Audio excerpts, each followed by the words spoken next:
It's time for the best coverage of the top stories in sports. The Sports Wrap with Jason Page starts now. Indeed it does, and great to have you with us on this Tuesday edition of the show, back after a day off. Just traveling back from the East Coast, so we had special programming yesterday. But we are back and ready to go. A lot of football to get into in this show, both pro and college. Then again, are they really all that much different? We'll talk about that. Huge news from the world of sports media with Paramount and the folks at CBS landing a huge blow in the sports media wars and how that changes the landscape. We'll get to that. And who is America's real team? I want to talk about that in odds and ends. Just some anecdotal stuff from my travels this weekend, both to Connecticut, New York, Texas, and back to Nevada. But we start things out in the NFL, Sam Yarnell, and I have to tell you, I was at the Harry Reid Airport in Las Vegas on Friday night, and it was like Christmas came early for me. I got my wish. I got exactly what I wanted for week 1 of NFL preseason, Sam Yarnell. Because if anybody has listened to this show over the last week or so, I've said the one thing that I wanted was for Shedeur Sanders, with this golden opportunity he was getting, to go out and just tear it up for the Cleveland Browns and make their jobs and their lives really difficult. And Sam, on Friday night, Shedeur Sanders did exactly what I was hoping for, because now you've got a lot of Browns fans thinking he's the next coming.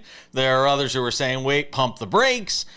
But I want to start there and then move through some of the other great performances from week 1 in the NFL preseason and how they might have changed our opinions a little bit. Start with Shedeur Sanders.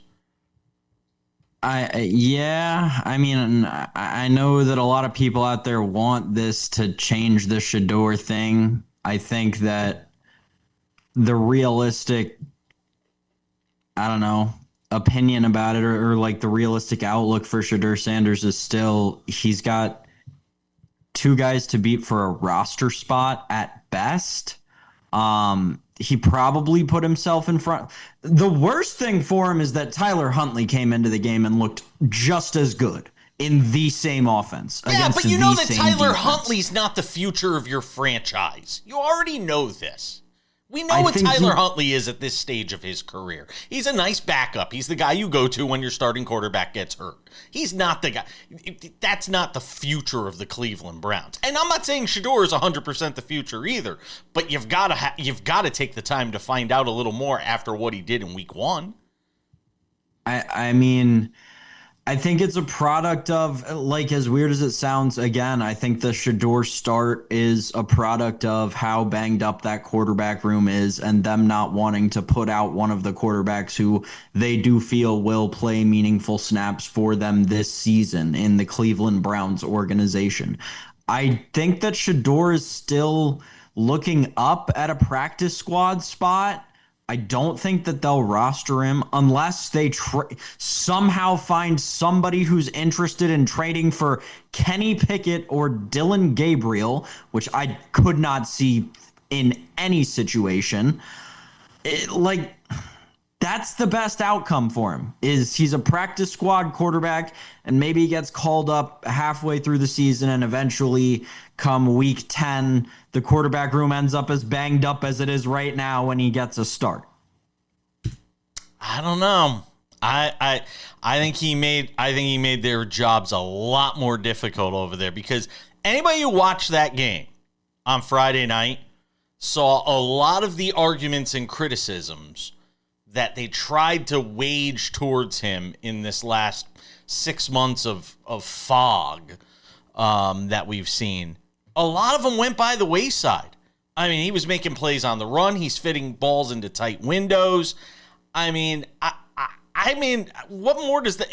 Here's the thing, if that doesn't move the needle, when we haven't even seen Dylan Gabriel throw a football, when we know Kenny Pickett's been hot garbage his entire career, when Joe Flacco, who I love, is 740 years old and is, just a little younger than Yoda at this point, I mean, if all of that and then watching him on Friday night isn't enough to say, maybe he is a little better than a 5th round pick. If that isn't enough, then it tells me there's something else at play that has nothing to do with the guy's ability on the field. And that's a problem. Well, I mean, yeah, of course there is, but that's like part of the reason that he fell so far in the draft, I think, undeniably at this point. Listen, I'm not saying that I don't think Shedeur Sanders is not going to start a single game for the Browns all season. It is the Cleveland Browns. Look at how many quarterbacks they average, different starting quarterbacks they average having per season since like 2005. I think they average 3 quarterbacks a season. I just think that like starting the season week 1, it's going to be Joe Flacco. To me, it should be. Feels at this point. I agree with you. It should be in week 1. I don't disagree with that. I don't disagree with that at all. Because I don't think Shedeur Sanders is ready to be an NFL starting quarterback in week 1. Very few guys are. Hell, guys that are week 1 starters as rookies a lot of times aren't ready. And we see what winds up happening in some of those instances. Sometimes it goes well, sometimes it doesn't. But to me, I don't know how you aren't giving it a second look if you're the Browns. Real quick, I have more that I want to get to, and we will in the next segment as well. But Jaxson Dart, if you're the Giants, you got to be thrilled with what you saw out of him in week 1. The 12 of 19 for 154 and a touchdown, Sam. If the New York Giants go into this, like, they got to figure this out in the next 3 weeks, or I guess 2.5 weeks at this point. If they're going to go, and it feels like they've already figured it out incorrectly, they're going to go into this season starting Russell Wilson while having 2 quarterbacks more equipped to play in the NFL in 2025 than Russell Wilson is in the facility. Absolute organizational malpractice from Shane and Daboll up in New York. Really unexcusable if they start the season with Russell Wilson for me. I don't understand what the thought process is there. Well, the thought process could be similar to what you're talking about when it comes to with Joe Flacco in Cleveland. Maybe Shedeur I'd still take Jameis over Russ. For what, though? Because Malik Neighbors is going to be a lot happier with Jameis Winston throwing footballs than with Russell Wilson throwing half of them go to the other team for pick sixes. I don't necessarily agree with that. I don't necessarily think so. Jameis Winston's fun and all the rah-rah stuff, but I'm a Giants fan, and I don't know if I want to see him week 1. We're coming back.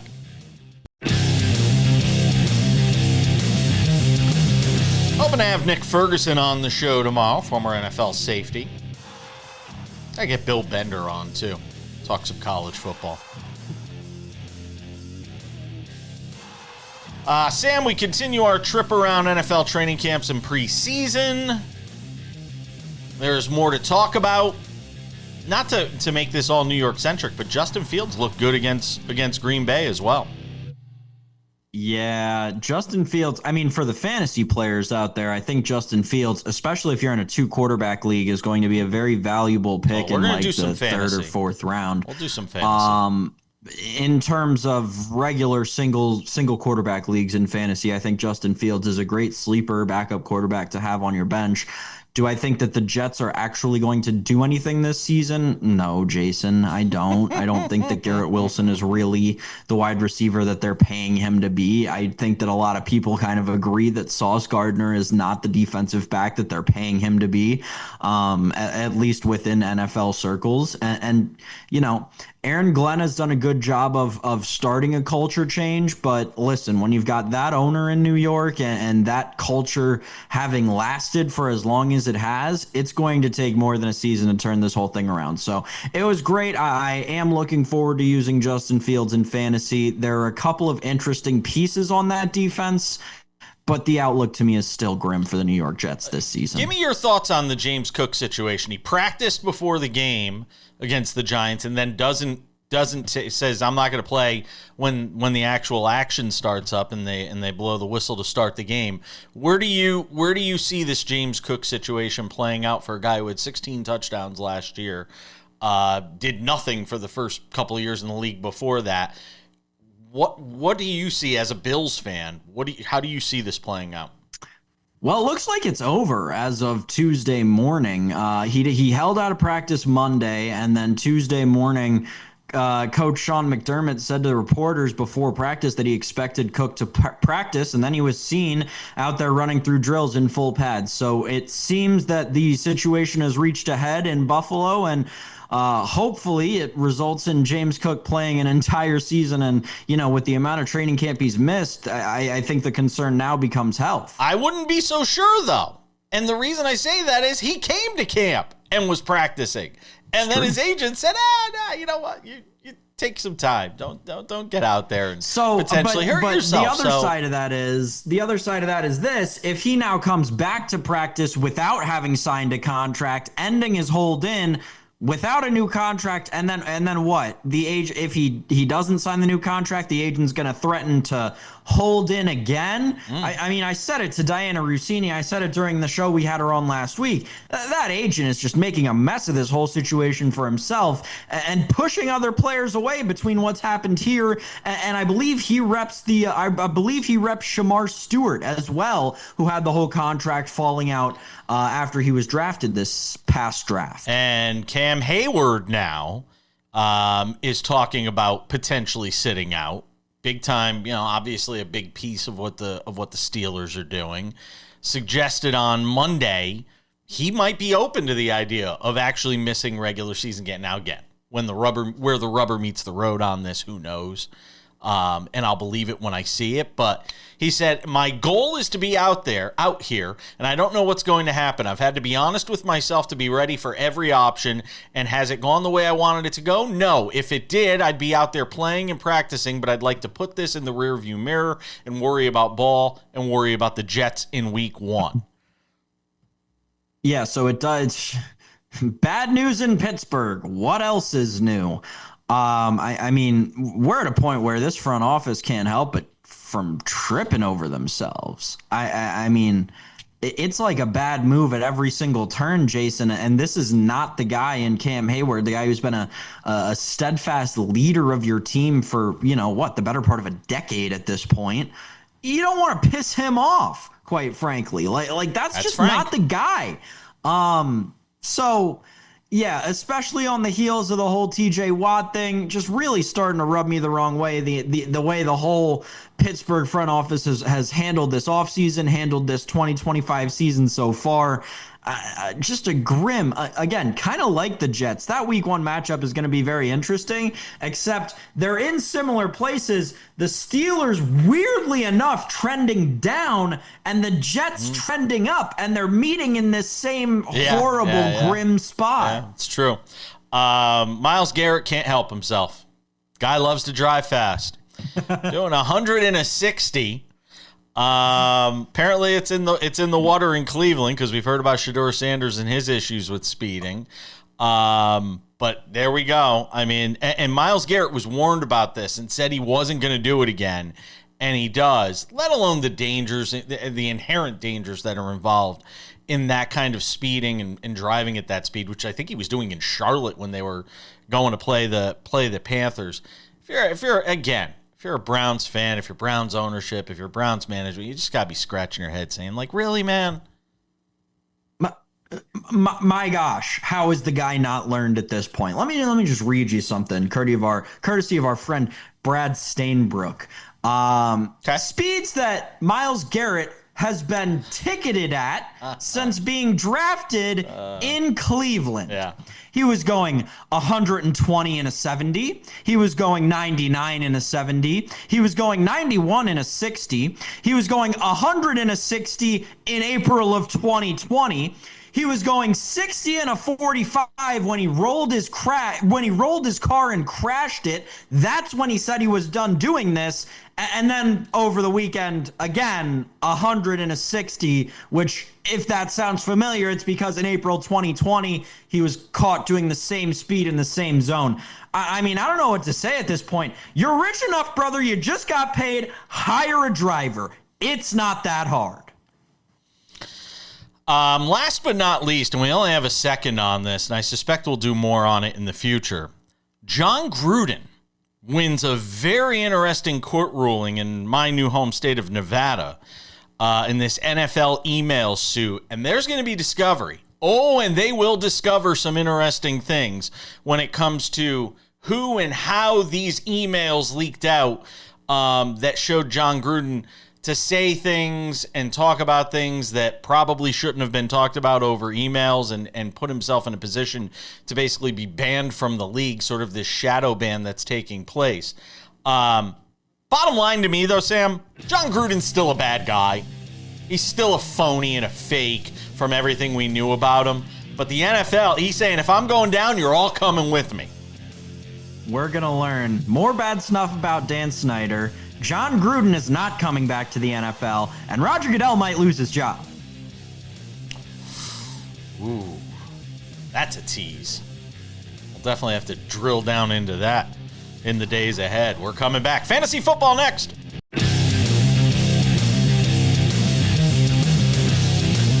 Welcome back to the show. Coming up in 10 minutes, some college football to talk about.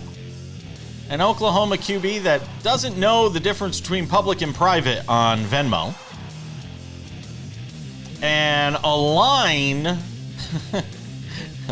I mean, it kind of all fits together.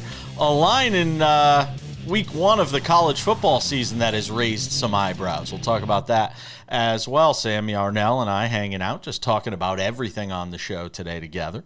I want to get your thoughts on this. So I saw Matthew Berry over on I almost said Jimmy Kimmel, sorry.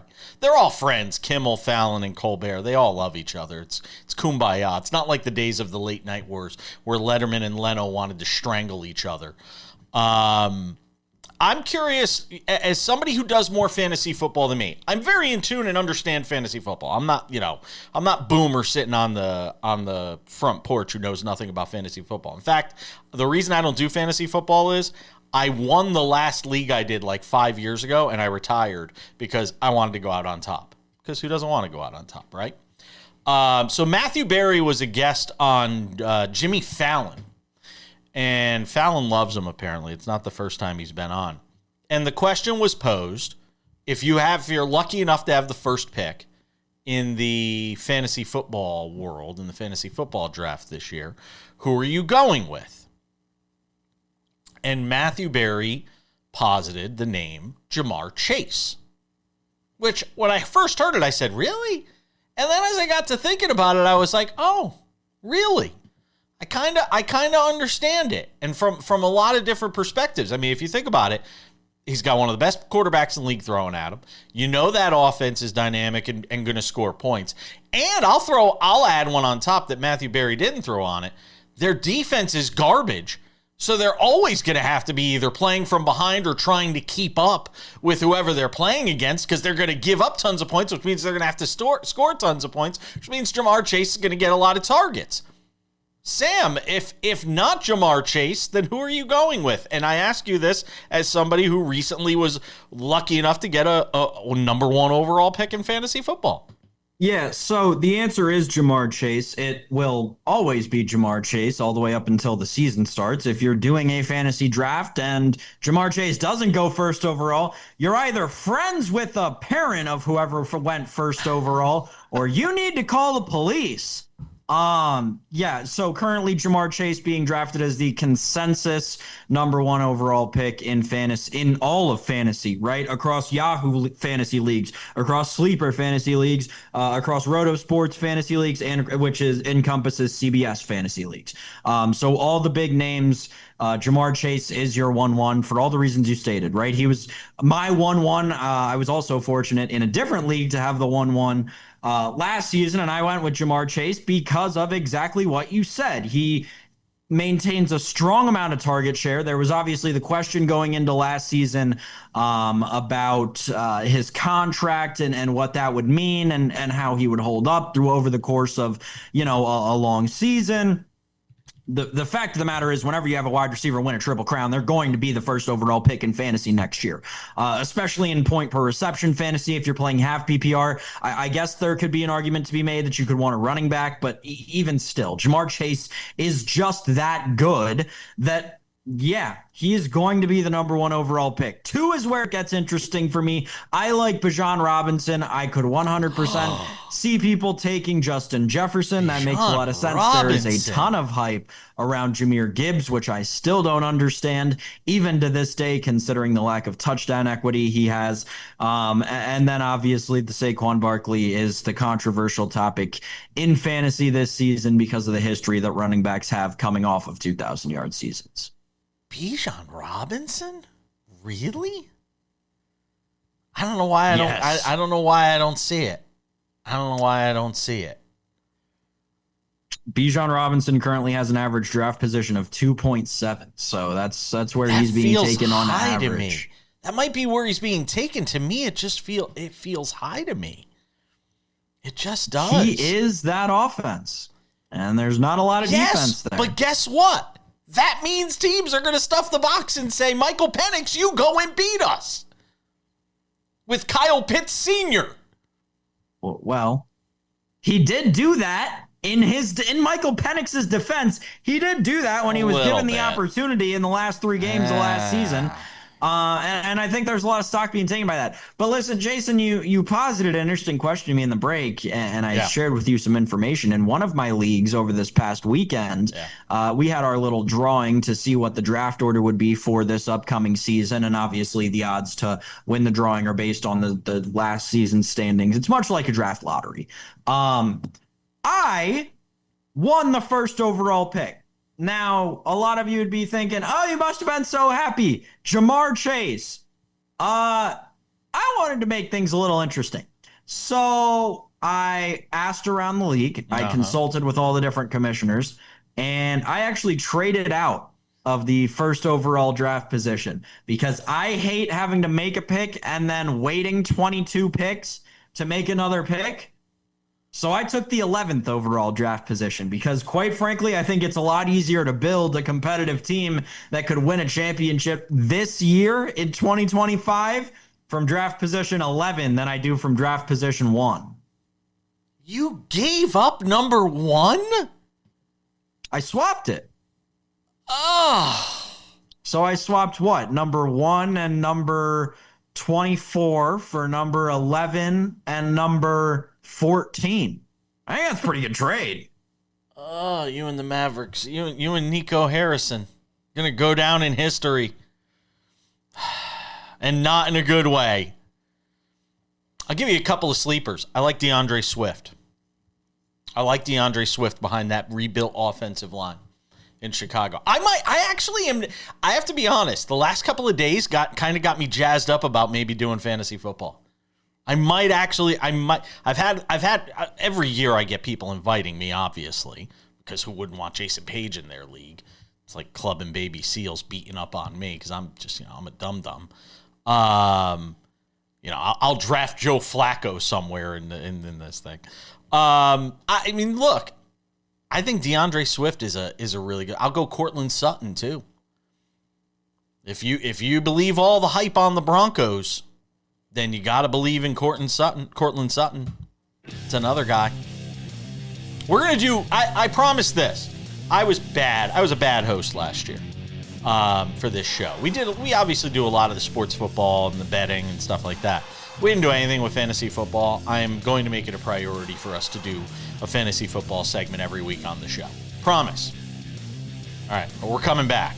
There is more football to talk about. From the collegiate ranks, you're going to want to hear about this one next.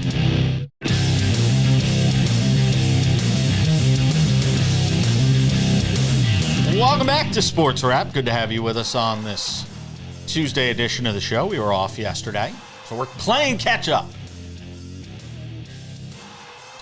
Sammy Arnell, let's talk college football. Folks in Oklahoma probably wish we weren't talking about this story. It almost feels like it had to be fake. It almost feels like somebody had to have just, made some AI version of John Mateer's Venmo account and put something like this out there. The Oklahoma quarterback, there are allegations of sports betting from him tied to a Venmo account and a screenshot of his Venmo account from 2022. Now, for people who don't understand, when it comes to Venmo, when you pay somebody back money, it gives you the option to post it publicly. I don't know why that's even an option. It's the dumbest thing in the world to me that Venmo does this, that you can make public why you're paying somebody back. You know, hey, a slice of pizza. You know, it's just the dumbest things in the world. But it exists on Venmo where you can post that you paid somebody back with Venmo, and you could write a little note as to why. I see this all the time in the baseball card world when we Venmo people money. Well, John Mateer apparently, in 2022, there is a picture of his Venmo. You can see it on the screen, a screenshot. After these shots went viral on social media, it was alleged Mateer had sent money on Venmo to Richard Langdon, believed to be his former Washington State teammate, Landon Roten, allegedly for the purposes of betting on sports. Now, none of this is confirmed. I'm sure it's going to be investigated. But the screenshots certainly don't help his cause that he allegedly wrote for the two transactions. Sam, paying people back via Venmo and just putting it out there, sports betting, when you are an NCAA athlete. So, I have a few reactions to this. All right. My first one is, this is unfortunately something I could 100% see myself doing if I were a college athlete. And me and the buddies went out to Buffalo Wild Wings to get, wings after practice one day. And we ran up this big tab, and one of the guys put it on his card. And, we were like, oh, I'll Venmo you for it, whatever. And the USC-UCLA game happened to be on. I'd 100% make a joke out of it. Hey, this would be super funny. Sports gambling. And I really, really hope that's what happened. Because if it's not, we are talking about one of the all-time stupidest human beings in sports history. Like, not just football, not just college football, all of sports. This is like one of the dumbest things that you could possibly do. So I am still, until all the evidence comes out and the, trial is all done, I am going to believe and give this student athlete the benefit of the doubt, because I could 100% see myself doing something dumb and stupid, and hopefully that student athlete will say, yes, this was just dumb and stupid and me being stupid and dumb, and also I'm dumb and stupid, but I didn't actually do anything illegal. That's my hope. But here's my thing, Sam. How do they prove it? Yeah. Especially, it's going to look bad. It's going to be a he said thing. They're going to deny it was sports betting. And unless there is a sports book transaction and not just some offshore thing or a bet between two guys just, throwing money against each other, how are you going to prove it? And look, there's going to be a shadow and a cloud over him, and who knows, how it impacts, his future in the NFL, if there is a future, and any of that stuff. But ultimately, it looks bad. It sounds bad. It literally looks bad when you see the transactions on Venmo. But I don't know that there's much more there. I mean, I hate to say it. Do we think he probably bet on sports and was dumb and put it on Venmo? Yes, but I don't know how you prove it. And that to me is what it boils down to. If you're talking about this kid's future and it being destroyed by one stupid mistake, I don't think it is. Yeah, I don't either. I mean, I think that there's a way that it is, right? If evidence is furthered, and like you alluded to it, right? If this is, me messaging my friend, me college athlete Sam Yarnell, star backup quarterback at the Washington State University, messaging my friend John Smith, and John Smith just so happens to have a FanDuel account and happen to place a FanDuel bet just as I texted him, then you can connect the dots and I could see it. But again, until all that happens, I, maybe foolishly, am choosing to give this kid the benefit of the doubt for now. Texas and Ohio State, a lot of people surprised because Texas is the number one team in the country, and for the first time, barring something unforeseen, the number one team in the country will be an underdog in week 1 of the college football season when they take on Ohio State, Sam. Well, I wasn't so surprised by the Texas ranking as I was by the Ohio State ranking. 3rd in the AP coaches poll, as opposed to Penn State in 2nd, who actually got first place votes.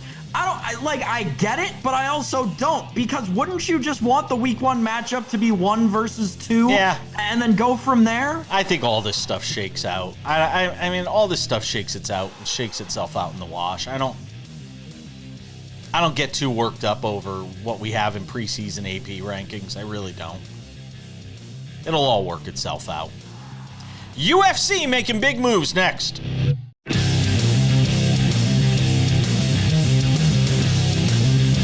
Thanks for being with us on a Tuesday edition of SportsWrap. Odds and Ends wraps it up in 10 minutes. Just some observations from my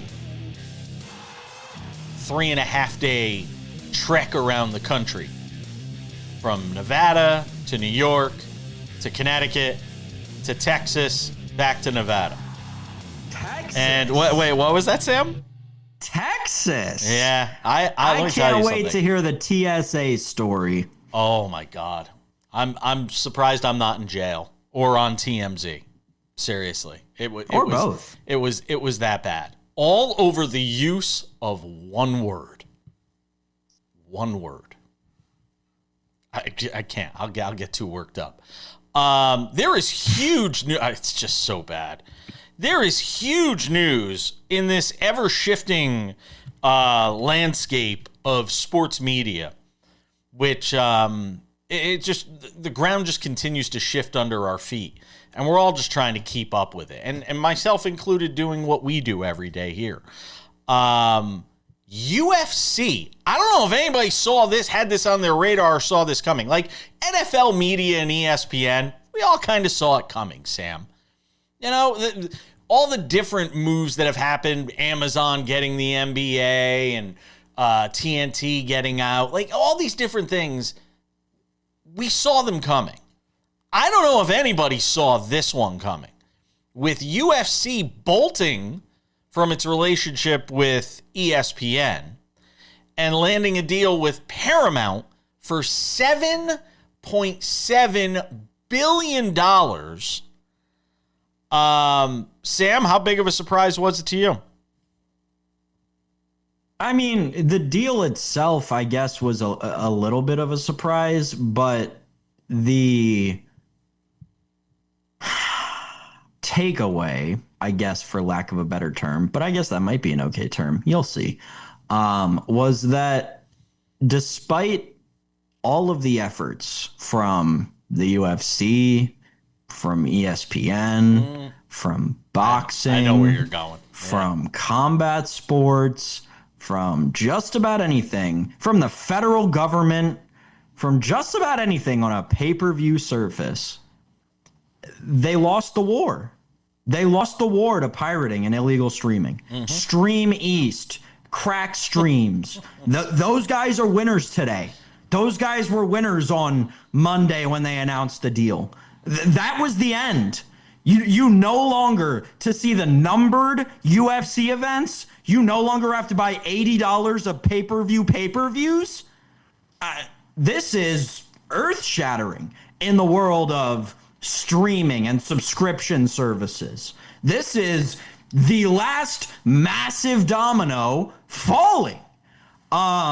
So yeah, that it was jaw-dropping to me for that reason, because at this point it is safe to say a decades-long war between these illegal pirate streamers and the institutions who put on these pay-per-views ended like that. It ended with one $7 billion deal, and it's all over now. It's crazy to me.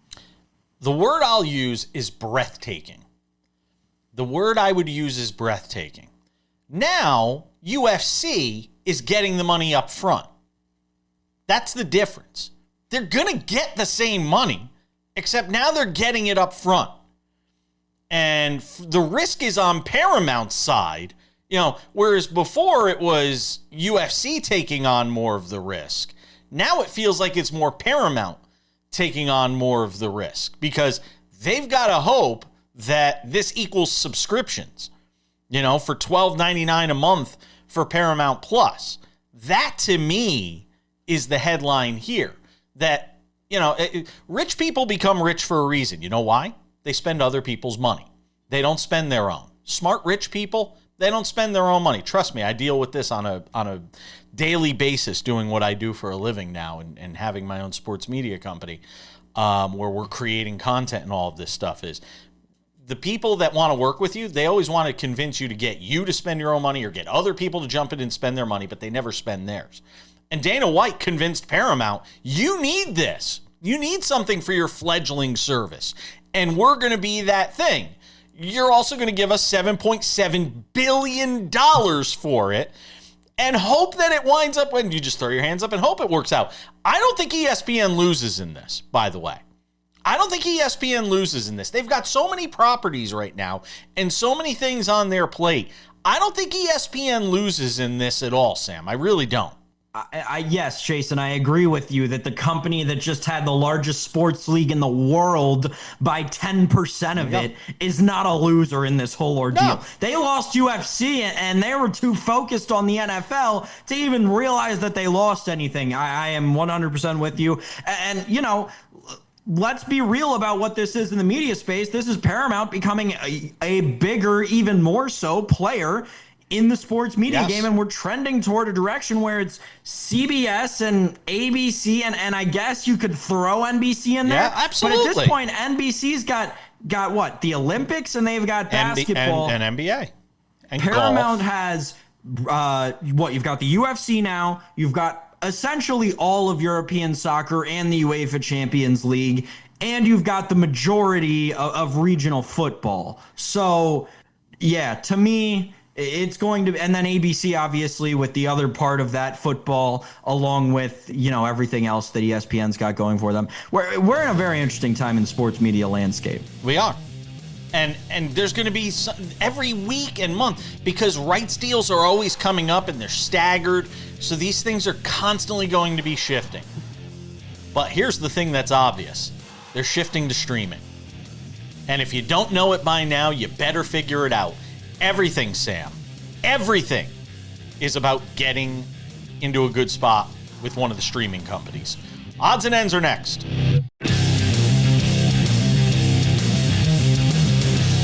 Okay, just about time to put the wraps on this baby for a Tuesday. On Wednesday, more football to talk about. Get you caught up on some baseball as well, in terms of on the field.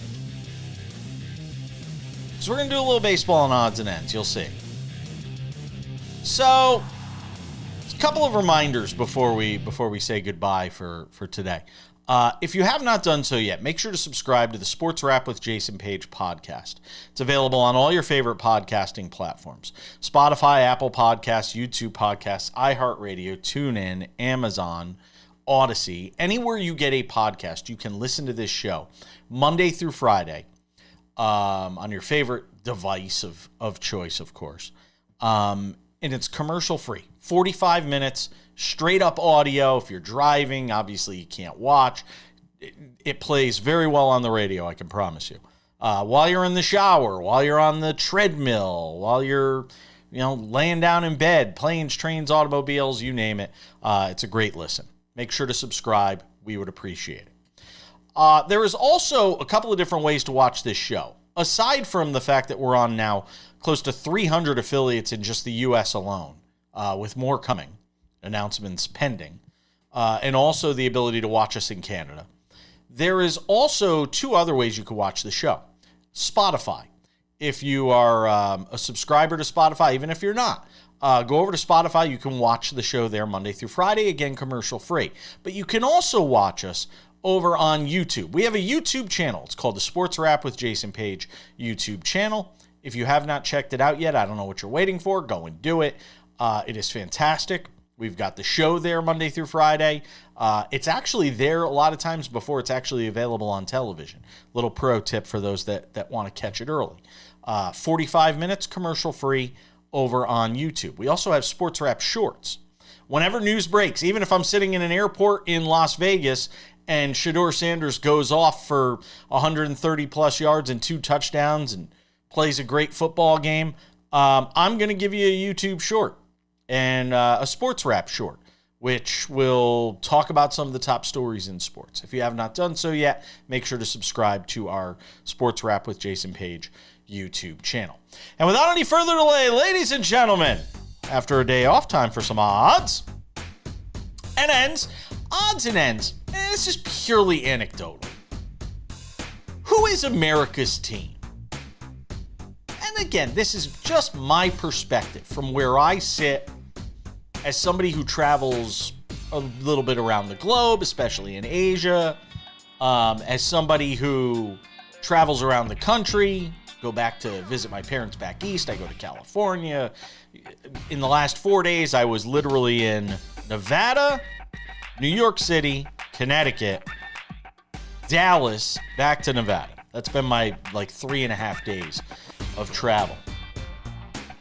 And when we talk about America's team, there are the teams people talk about. And Dallas, the Cowboys are always in the conversation because it's Jerry Jones. And more than anything, even beyond winning, Jerry Jones loves to be in the headlines, right? Growing up, when we talked about America's team, it was the Atlanta Braves, remember? America's team on TBS. We'd watch the Atlanta Braves. Who is America's team? Purely anecdotal, purely observational from my perspective. It's the New York Yankees. I traveled all over the place over the last 3.5 days. And the one constant was New York Yankees apparel. When I travel around the world, whether it's to Singapore or Indonesia or Thailand or Hong Kong, when I travel around the world, what do I see more than anything? Internationally, Yankees hats. It's that recognizable NY.